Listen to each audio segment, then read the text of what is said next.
Hello, my dear friends and my dear students. You are most welcome again in our YouTube channel.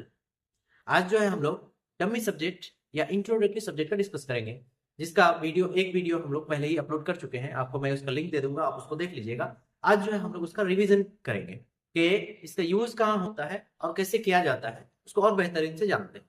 चलिए आगे बढ़ते हैं और हम लोग प्रैक्टिस करते हैं। ये रहा मेरा दो डमी सब्जेक्ट। डमी सब्जेक्ट कहेंगे इसको, ये आपको बेहतरीन समझ में आ जाएगा आप जब वीडियो देखेंगे। बस मैं थोड़ा सा डमी डमी मतलब क्या होता है? नकली। डमी मतलब क्या होता है? नकली। इंट्रोडक्टरी मतलब होता है, इंट्रोडक्शन से आया है। इंट्रोडक्टरी मतलब परिचय करने वाला, परिचय देने वाला। चलिए अब इसमें यूज कहाँ करेंगे, मैं आपको एक सेंटेंस देता हूँ, उसमें आप पकड़ लीजिए कि इंट्रोडक्टरी नकली क्या जरूरत कहाँ पड़ता है।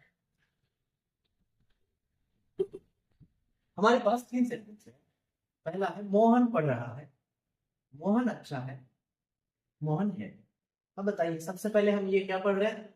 इंट्रोडक्टरी या डमी सब्जेक्ट। तो हमको सब्जेक्ट को जानना होगा। वर्कर, वर्कर मतलब काम करने वाला। अब पहला सेंटेंस है, मोहन पढ़ रहा है। काम क्या है? पढ़ना। अब बताइए पढ़ने का काम कौन कर रहा है? मोहन। इसका मतलब काम करने वाला मौजूद है। इसमें हमको सब्जेक्ट पता चल गया। अब जो है नीचे वाला देखते हैं, मोहन अच्छा है। इसमें कुछ काम है क्या? नहीं। तो सब्जेक्ट कैसे पकड़ेंगे? दूसरा डेफिनेशन क्या है? जिसके बारे में चर्चा हो। सब्जेक्ट पकड़ने का दो तरीका, एक काम करने वाला, दूसरा जिसके बारे में चर्चा हो। ये हो गया। अब बताइए मोहन अच्छा है, बताइए तो किसके बारे में चर्चा हो रहा है? अच्छा कौन है? मोहन। इसका मतलब मोहन, इसमें भी सब्जेक्ट मिल गया। अब बताइए मोहन है, इन दोनों फॉर्मूला से पता कीजिए तो है कोई चीज है? नहीं है। यहाँ उसके बारे में कुछ एक्स्ट्रा जानकारी दे ही नहीं रहे, कुछ ये नहीं करना है, तो हमको लेना पड़ेगा डमी सब्जेक्ट। डमी क्यों लेते हैं? अब बताइए नकली या इंट्रोडक्टरी मतलब परिचय कराने वाला। तो हमको यहाँ पे परिचय कराने वाला कोई एक्स्ट्रा चाहिए। तो तीसरा है कि जब सब्जेक्ट ना मिले तब मेरे पास डमी सब्जेक्ट है, डमी सब्जेक्ट भी यूज करेंगे। जब सब्जेक्ट ना मिले तब हम डमी सब्जेक्ट का प्रयोग करेंगे। इसको मैं कहूंगा, इसको जहां सब्जेक्ट ना पता चले, एकदम मानिए सरकार, क्या बोलेंगे?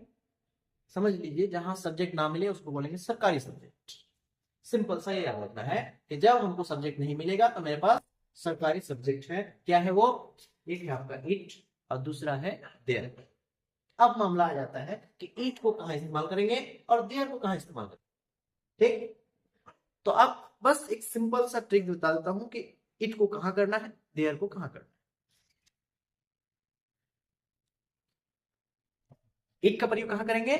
जहां से नेचर से जुड़ा हुआ कोई बात हो, जहां प्राकृतिक से जुड़ा हुआ कोई बात हो, नेचर से जुड़ा हुआ कोई बात हो, उसमें इट का प्रयोग करेंगे। और देयर का कहां प्रयोग करेंगे? जहां पे ह्यूमन, इंसान से जुड़ा हुआ कोई बात हो, इंसान का कोई काम का चीज हो, इंसान का ही कोई बात हो, उस चीज के लिए क्या करेंगे? देयर का प्रयोग करेंगे। ठीक, तो अब आते हैं कुछ सेंटेंस। अब बताइए मोहन है, चलिए इसमें तो, चलिए अब आते हैं कि मोहन पढ़ रहा है। इसका क्या बनेगा? सब्जेक्ट तो मिला था मोहन, तो क्या बन जाएगा? मोहन इज रीडिंग, ये बन गया। अब अगर मोहन अच्छा है, उसका क्या हो जाएगा? Mohan is fine. अब आते हैं मोहन है।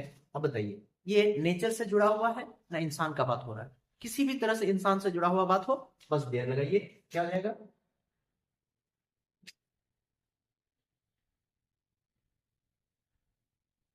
देयर इज मोहन, ये मेरा हो जाएगा सेंटेंस। अब हम और आगे चलते हैं और एक देख लेते हैं नेचर से जुड़ा हुआ कोई बात। गर्मी है, नेचर से जुड़ा हुआ बात है, तो इसके लिए क्या यूज करेंगे? देयर का यूज नहीं करेंगे इसमें, क्योंकि ये इंसान से जुड़ा हुआ नहीं है। तो किसका करेंगे? नेचर से जुड़ा हुआ है, नेचर के लिए इट।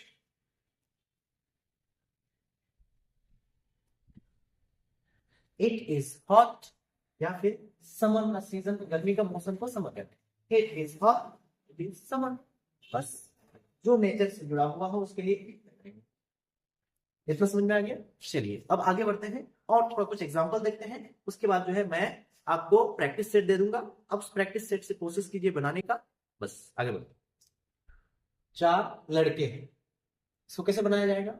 अगर वही बोल देते 4 लड़के जा रहे हैं तो मेरे पास सब्जेक्ट मिल जाता, लेकिन यहाँ पे हम ना ही उसका कुछ काम का बात कर रहे हैं ना ही उसके बारे में कुछ बता रहे हैं, तो मेरे पास सब्जेक्ट बनाने के लिए कोई मुझे ये मिला नहीं, इसलिए मुझे क्या करना पड़ेगा? सरकारी सब्जेक्ट, डमी सब्जेक्ट लेना पड़ेगा।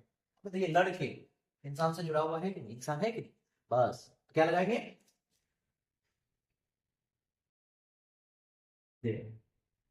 अब यहाँ पे इज लिया जाए ना आर, उसके लिए एक सिंपल सा ट्रिक है, आप ये ध्यान रखिएगा। सिंगल के साथ एस वाला वर्ब, अगर सिंगल नजर आ रहा है एस वाला वर्ब लगाइए, सिंगल नजर नहीं आ रहा है तो एस वाला वर्ब मत लगाइए। बस अब बताइए 4 लड़के, सिंगल प्लूरल, बस प्लूरल है। देयर आर 4 बॉयज, इतना तो याद रहेगा।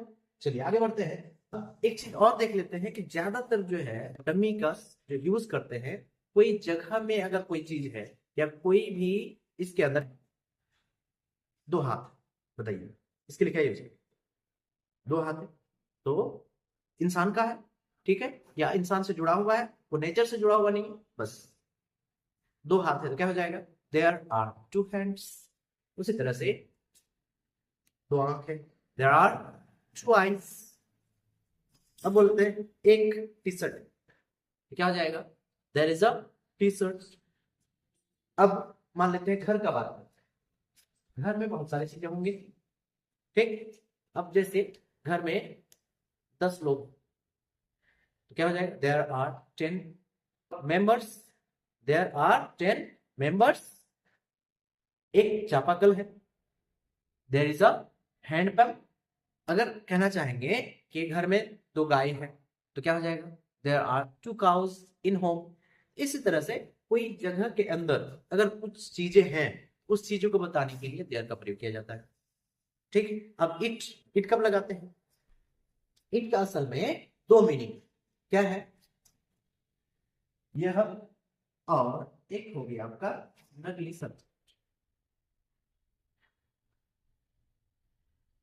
जब ये नकली सब्जेक्ट होगा तो इसका कोई मीनिंग नहीं होगा, लेकिन ये ओरिजिनल सब्जेक्ट भी बनता है। तो कैसे पता करेंगे? यह है एक कलम है, क्या बनाया जाएगा?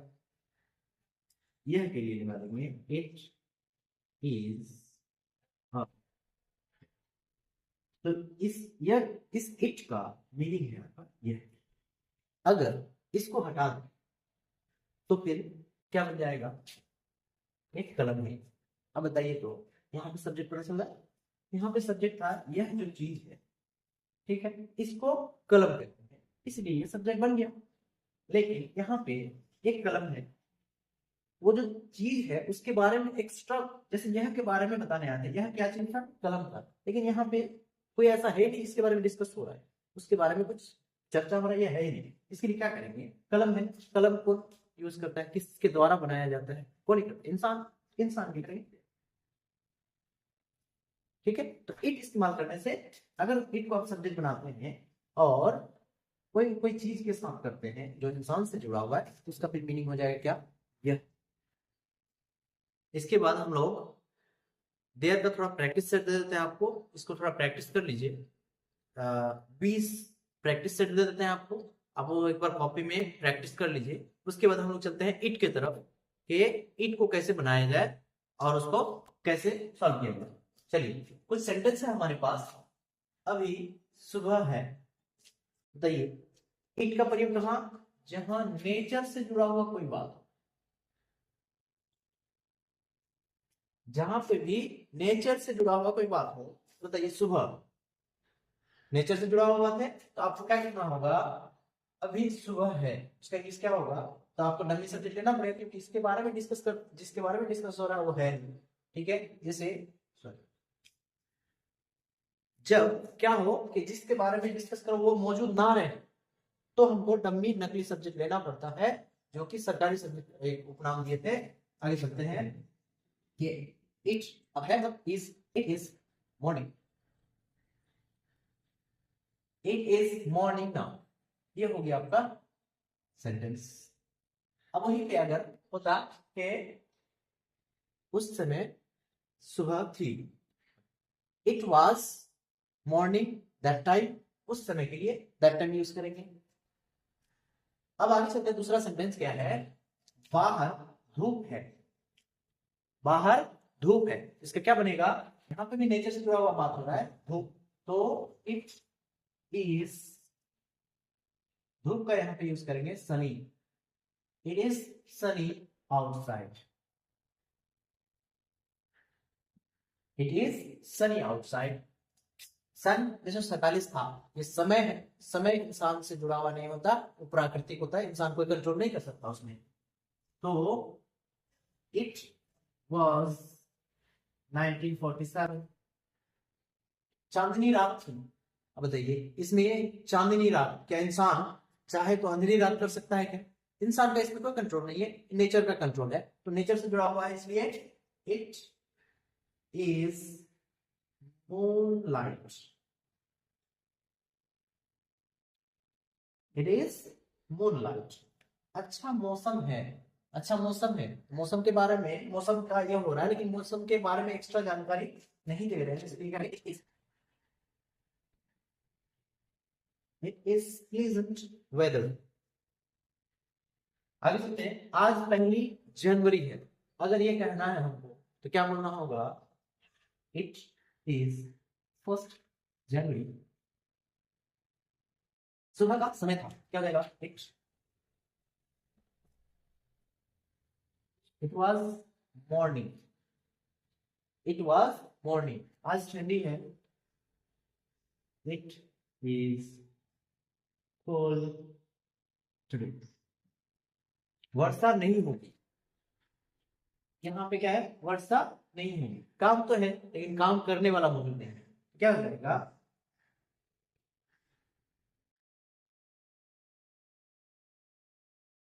इट विल नॉट रेन, आज बहुत गर्मी है,